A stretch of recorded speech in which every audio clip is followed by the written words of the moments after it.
This is Nick with Build Brothers Roofing. Started my inspection at 1622 Summertime Drive out here in El Cajon.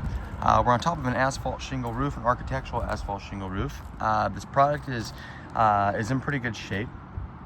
It's starting to show slight signs of granule loss. You can see that some of the fiberglass is starting to show through. You can kind of see how shiny some of these corners are. And then you'll also notice just kind of how loose a lot of these seams are getting as well. So, you know, this roof definitely has some life left in it, but these are signs showing that it is on the second half of its life. Granule loss like this is going to be very typical, and the loosening of the shingles is going to be very typical as well. I'd imagine this roof has another 5 to 8 years left in it. And if it's not leaking at the moment, then, you know, there shouldn't be too many concerns. We've got a dormer vent over here. When we do replace this roof, when it is time, we're going to replace that dormer vent with an O'Hagan vent. And then we have a flat roof over here that has some repairs done on it. The seams are still in pretty good shape on this roof.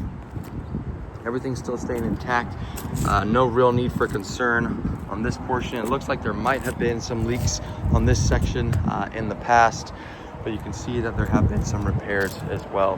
The sealant that's been used to seal off all these penetrations is starting to wear through also. So it looks like there has been maintenance done on this roof. And hopefully a lot of it was preventative and there weren't any leaks. But there would be an area where the homeowner does want to keep an eye on. This roof also has drip edge, which tells me that the roof is, you know, less than 20 years old. Drip edge did not become industry standard until around 20 years ago. So whenever I see that, I know that it's a fairly new roof also. The only other concern that I have on this roof, and it's not necessarily a concern, it's just the way that these roofs were installed back then, is the amount of exposed nail caps along all these rig caps.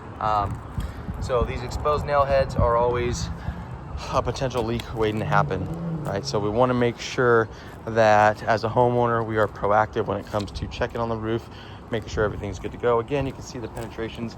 I've had a bunch of mastic smeared on them, and a lot of that mastic is starting to wear through, so we could use another layer.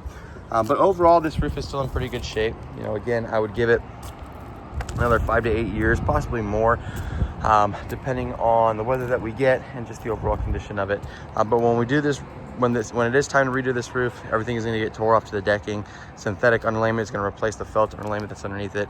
All new drip edge will be installed along the perimeter as well. And then what would end up happening is that flat roof would get upgraded to a TPO roofing material. But again, no immediate need for concern on this roof. It could benefit from a roof tune-up, but again, there is no immediate need for any work to be done on this roof. It is still in good shape. That's it for my inspection.